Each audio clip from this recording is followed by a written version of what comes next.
Welcome to Hypnosis Health Info. I'm Roger Moore. I'm up here in Genoa Bay and on Vancouver Island in British Columbia, staying at a friend's beautiful home, and you can see it's just this beautiful bay that's out here, and yeah, at the moment it is raining. I woke up this morning with blue sky and sunshine and was all excited because they talked about rain, but here was this blue sky and sunshine, and I was all excited I was going to go for a bike ride. And the mistake I made was eating breakfast first, and by the time I got done with my oatmeal, the clouds had rolled in, it was starting to sprinkle, the wind's picking up, and we're supposed to get quite a storm here today and actually through tomorrow, so I don't know if we'll get a bike ride in yet today or not. But I was listening to the radio, just catching up on weather and to see what was going on, and if there's going to be any breaks this afternoon to get out there and go for the bike ride.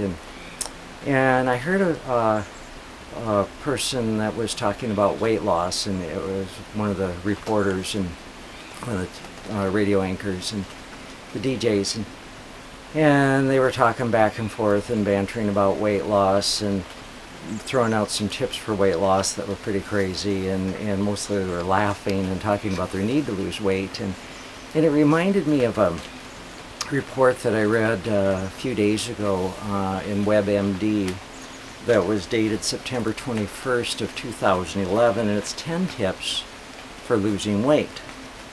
And it says if you've got 100 pounds or more to lose, chances are you've already been on numerous diets and exercise programs without long-term success.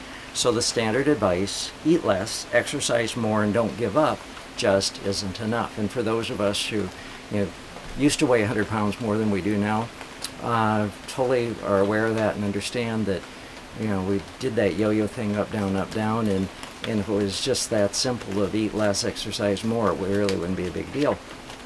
But unfortunately, it's much more challenging than that. And it says that WebMD polled weight loss experts, as well as men and women who've lost 100 pounds or more, and kept it off to ask for their best tips for those who have lots to lose. Here's their advice. Number 1, shrink yourself. Analyze the payoff you get from excess weight. What are you getting out of not losing weight? Identifying and understanding your underlying motivation to stay heavy and getting help if you need it to address the underlying issues can help spur your motivation to lose. At Slender for Life we use the assessment called Inner Diet Assessment, and one of the things it gets at is secondary gain of, what is there a need? Do you need to keep the weight on to feel physically, mentally, and or emotionally safer in this world? And for some people, both men and women, that's certainly a very challenging issue. Number 2, assess your readiness. Your readiness to lose weight once and for all is crucial. In general, the more ready people were with few distractions or excess stress in their other areas of their life, the better they did. How do you assess your readiness? Here are a few questions to consider. Is my financial situation reasonably stable? Is my job and spouse's job likely to stay the same for the foreseeable future? Do I have the time to devote to weight control? Are my relationships stable? That's not to say if life isn't perfect, you shouldn't still embark on a weight loss program, but it is easier to focus on weight loss if you don't have multiple stresses elsewhere, according to the report. And I find that so true in Slender for Life, that folks that have fairly stable lives going on do better. That when there's a job loss or when there's a big upset or split in a relationship, or death in a family, that can certainly sabotage the best efforts, the best attempts to get to a goal weight.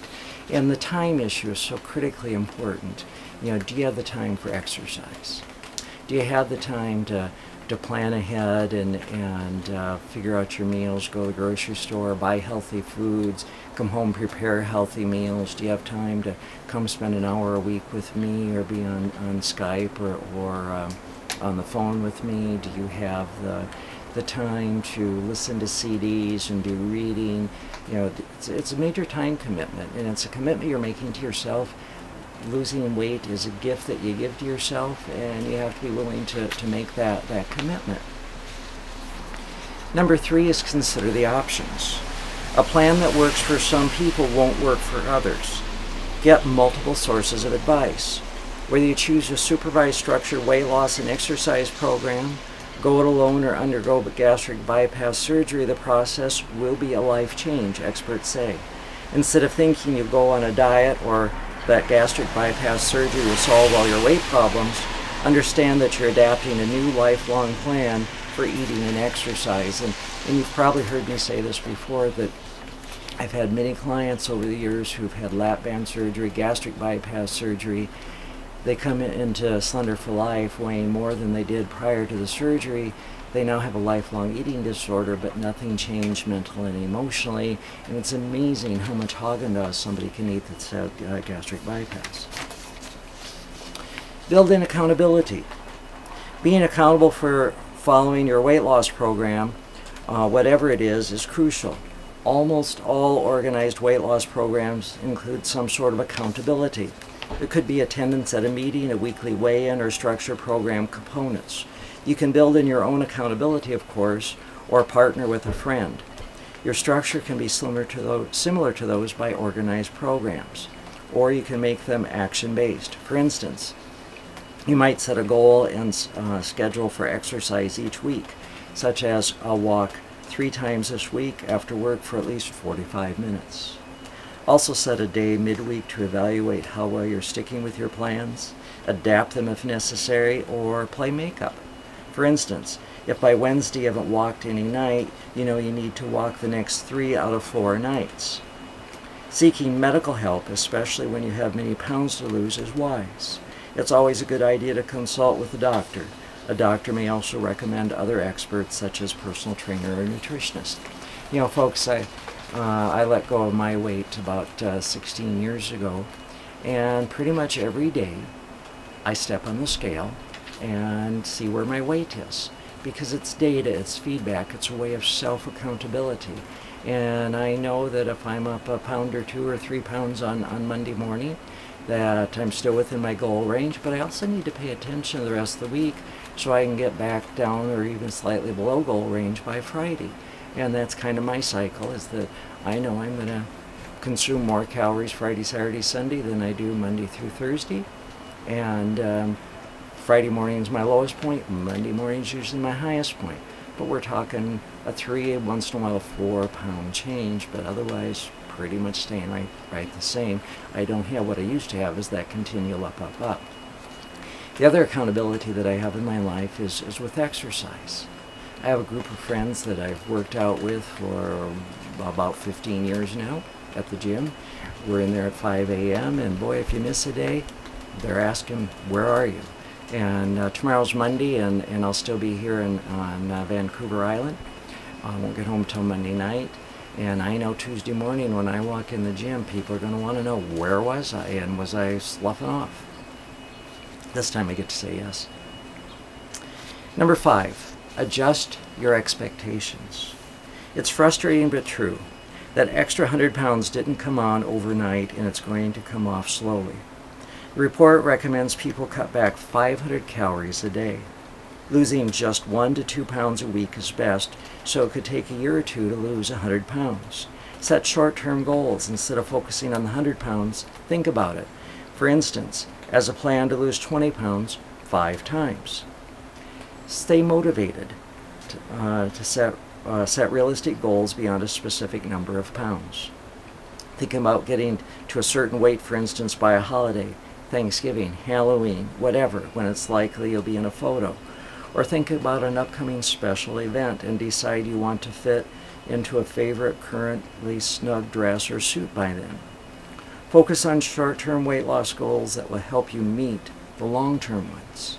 If your goal is to drop 3 dress sizes, that's long-term. Short-term is answering the question, what am I going to do to get there? You could cut a 3 soda a day habit to 1 a day, for instance, taking a week to do it. And you could park farther from the stores, requiring you to walk more. You know, at Slender for Life, I always talk about focusing on 2 pounds a week. That's 4 ounces a day. That's a very safe, healthy way to take weight off it's long-lasting, it's a way to get to your goal weight and stay there, and 2 pounds is really quite easy to do on a weekly basis. Number 6, develop a healthy selfishness, or what I like to call selfing. Many women in particular had a difficult time putting themselves first, and I think men do too. All day long, they'd help their spouse, family, friends, and co-workers. At the end of the day, these women were exhausted. As they often turned to food, the only nice thing they did for themselves was to eat. People who lose weight and keep it off have developed a kind of healthy selfishness. That means saying no sometimes and putting yourself first, at least sometimes. One woman who learned healthy selfishness said she would do anything to stay on track, including carrying baked potatoes in her flight bag to avoid having to eat airport food. The healthy selfishness helps too when dining out. Pick a place that has the kind of food you want to eat. You know, I giggled when I read this about the potatoes, because often when I travel, I'll take the little new potatoes, the blue ones and the purple ones that I've roasted on the grill, and they're cold. I have them in a little Ziploc baggie in my backpack, and when everyone else is eating those pretzels or peanuts or whatever it is, those nasty snacks that they have in the airplane, I'll pull out one of those little potatoes and chew on it. Number 7 is fat-proof your environment. Even if you're committed to following a new sensible eating plan, it can be difficult when, say, your teen's tortilla chips fall out of the cupboard every time you open it. That's why it can help to fat-proof your environment as much as you can. Get rid of off-program or impulse foods at home and work. Call a family meeting and brainstorm options. Say your teen can't exist without tortilla chips, you might decide as a family that the tortilla chip lovers keep their own stash, not in the kitchen, out of sight. This allows the person trying to lose to feel more in control. And I see that as a short-term necessity, because one of the things that happens with folks at Slender for Life is they learn self-hypnosis, and they learn other tools that it doesn't take them very long, a few weeks, before the chips can fall out of the cupboard and all they see is grease and fat, and they just have absolutely no desire, and it no longer has to be hidden from the house or forbidden from the house. Number 8, pick the brains of healthy weight people. Those who need to lose 100 pounds can get insight from people who are at healthy weight. Talk to people who are maintaining a steady weight, who have maintained it for 3 or more years, and who are your age. Then ask them how they stay that way. You may be amazed. Many overweight people think people at healthy weight don't have to work at it, but those maintaining a healthy weight typically tell an unexpected story. It's ongoing effort to stay lean. They are careful what they eat. They pay attention every day. Hearing this may help those with lots to lose understand that life is going to be different if the weight is going to stay off. Those who have lost substantial amounts of weight and kept it off say they stay true to their eating plan and their exercise plan.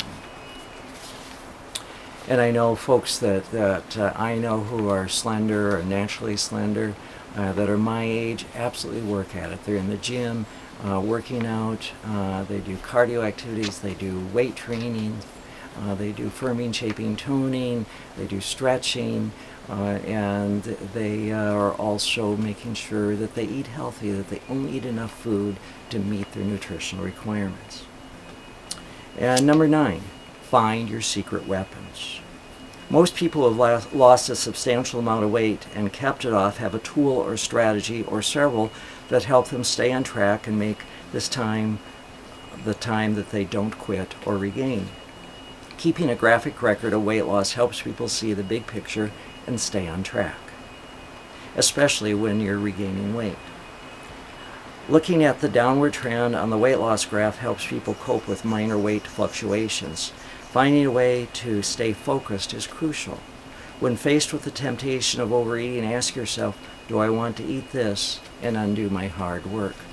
You know, and at Slender for Life, I teach all the clients self-hypnosis, and that becomes the tool, and it's what sets Slender for Life apart from other programs, is that people learn how to give themselves suggestions, very quickly take themselves deeply relaxed, focus on the outcome of those suggestions, and bring themselves up in about a minute or so. So it's something that you can do several times a day, quickly, easily. It's a very functional tool that helps you stay focused and on track. And I remember years ago when I was taking the weight off, and I'd be in the gym working hard, and you know, I'd go in the coffee shop, and I'd see these cinnamon rolls that I knew tasted very well. I had tried them. They looked good, they smelled good, but there was that question of, wait a minute, I just worked for the last hour and a half to 2 hours in the gym really hard. Is this cinnamon roll going to taste that good that it would be worth blowing all of that? And the answer was always no, because it was just too much effort, too much work, and it felt too good to have worked out to have spoiled it with a cinnamon roll. Number 10, reward your success in the right way. Anyone who's gotten weight loss guidance already knows the rule. No food rewards for taking off weight. So what can you do? As you meet your short-term goals, buy something new. Get a new nail polish color or book, or a day at the spa. Or plan on, guys, some physical activity that you might want to do, whether it's going for a bike ride, or going swimming, or kayaking, or hiking, or whatever it might be for you. Look for those ways of celebrating your success. And celebrating success is never with food, but it is about keeping your weight off and focusing on that long-term goal of living the rest of your life slender for life. Be sure to look around at all the tools and resources here at Hypnosis Health Info that would help you with your weight loss and with creating changes and success in your life. If there's any way that I can support you, please give me a call at 206-903-1232 or send me an email, roger@hypnosishealthinfo.com. I'm Roger Moore, and this is Hypnosis Health Info.